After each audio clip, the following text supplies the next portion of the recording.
Welcome back. Phone scammers can pose as someone in authority or as someone from an agency or organization you might know. They can also take advantage of current events, so their call seems like the real deal. So how are you to know whether you can trust a caller? Gabrielle Crawford from the Office of Consumer Protection is still with us and has some tips. So thanks for sticking around with us, Gabrielle. So what are some of the common phone scams that people should know about so they can recognize those right away? The IRS scam is still a huge issue. It's one that's gotten a lot of attention, but there are still scammers out there who are calling to tell you that they are calling from the IRS. It's changed a little bit now. Sometimes scammers call and say, we're from the investigation team of the FBI and we're calling about your taxes. Or they'll say, you know, I'm someone calling because your back taxes have gotten out of hand and I need to help you. So really the key word there is your taxes. So you want to be careful about IRS related scams because they're not just as cut and dry as saying, we're the IRS, you need to pay us money now, unfortunately. Grandparent scams or relative scams where someone's on the phone and they're saying, Grandpa, Grandma, this is me, I'm in jail, I need money for bail. Those are unfortunately very common as well. And we're definitely seeing a rise in Social Security number scams where there's people impersonating the Social Security Administration or pretending to be an officer saying that your Social Security number has been used fraudulently in another state. That is a very common one we're hearing about right now, and the goal of that one is to get you to pay so that your Social Security number isn't basically erased or terminated, which could really affect a lot of people who are on Social Security and are worried about their benefits being affected. Sure. So those are some of the big ones right now. So if it isn't one of the common ones, or even with some of these that are becoming more frequent, are there red flags that people can automatically be on the lookout for to say this might not be the real thing? Mm-hmm. The biggest red flag is that sense of urgency that we talked about. As soon as someone on the phone is trying to make you feel like unless you do something right now, there's going to be a big problem, something terrible is going to happen. You definitely want to look out for that.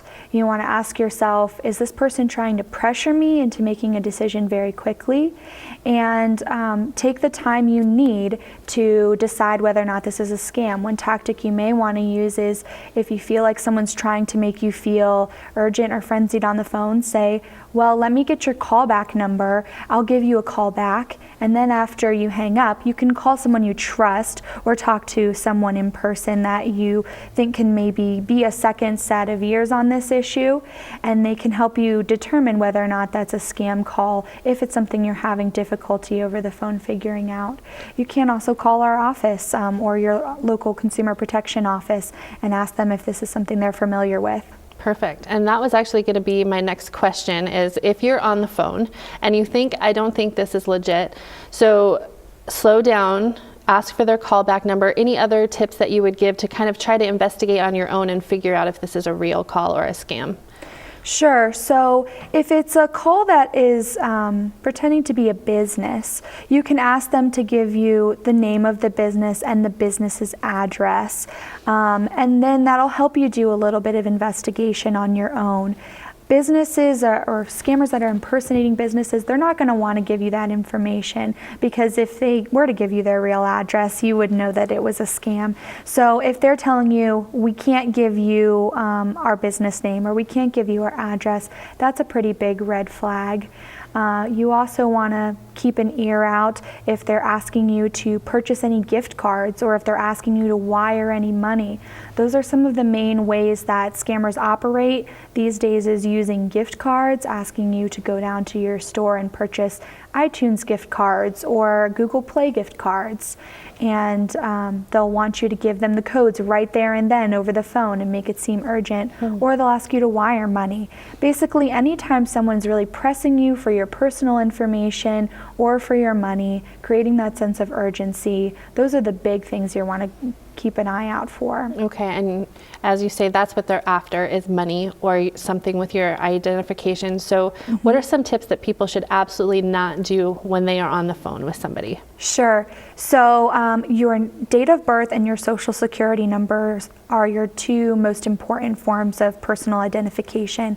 You really want to be careful, not just when you're on the phone, but when you're filling out forms or contest entries or mailers, you don't want to add that information unless absolutely necessary. Your date of birth and social you want to keep very safe. Those are the personal identifiers, and obviously you don't ever want to send money to someone who's just called you on the phone.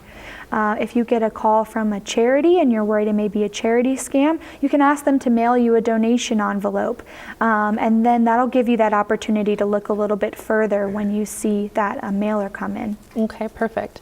And what about if it's one of those robocalls that's a recording? What do you do in that case? So what we tell people to do in a robocall scenario where they've picked up the phone and it's a recorded message that is playing, we tell them to hang up without making any sort of communication with that system.